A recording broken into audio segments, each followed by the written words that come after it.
왜 미국은 비트코인 초강대국이 되어야 할까요? 자국의 영공, 우주 또는 사이버 공간을 통제하지 못하면 주권 국가로 남을 수 없습니다. 이건 너무나도 당연한 사실입니다. 그리고 정말 중요한 문제예요. 여기서 우리는 단순히 돈을 조금 버는 이야기를 하는 것이 아닙니다. 우리는 미국의 삶의 방식을 지키는 것에 대해 이야기하고 있습니다. 초강대국은 핵심 네트워크를 장악해야 합니다. 단순히 여기서 런던으로 비행할 수 있어야 하는 것이 아닙니다. 뉴욕에서 시카고까지도 비행할 수 있어야 합니다. 첫 번째 걸프전에서 무슨 일이 있었는지 보면 우리는 단 일주일 만에 이라크 영공을 장악했습니다. 이라크는 완전히 기능을 상실했습니다. 일부 사람들은 단 48시간 만에 기능이 정지되었다고도 말합니다.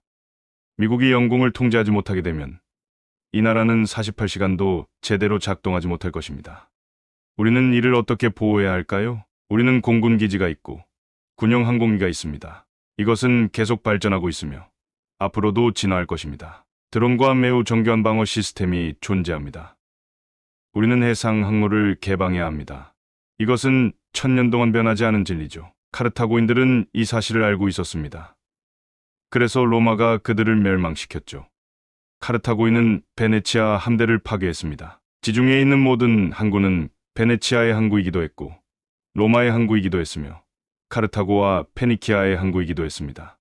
왜냐하면 초강대국이 되려면 반드시 해상항로를 개방해야 하기 때문입니다. 누군가 우리의 해상항로를 차단하면 우리의 경제는 무너질 것입니다. 일본은 2차 세계대전에서 이 사실을 깨닫게 되었습니다. 해양 패권을 유지하려면 해군 기지가 필요하며 적절한 함대를 운영해야 합니다. 초강대국은 사이버 채널도 반드시 개방해야 합니다.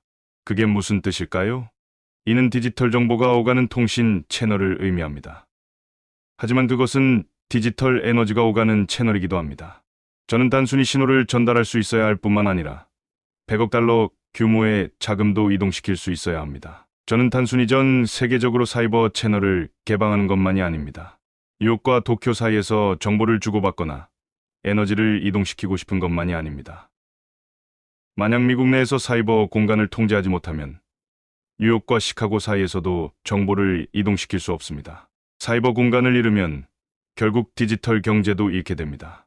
만약 적이 여러분의 사이버 공간을 장악한다면 어떻게 하시겠습니까? 바로 어제만 해도 보셨겠지만 트위터조차 로그인할 수 없었습니다.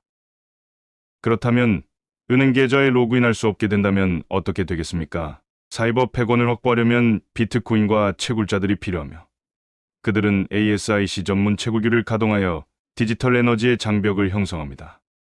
그리고 그중 50% 이상이 자신이나 동맹국의 통제 아래에 있기를 바라야 합니다.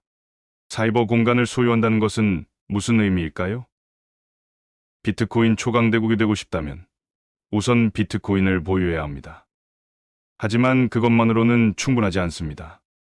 뉴욕시 전체를 소유하고 있다고 해도 뉴욕의 해상항로와 영공을 통제하지 못한다면 그것은 피로스의 승리에 불과합니다. 결국 오래 소유하지 못할 것이며 산산조각 날 것입니다.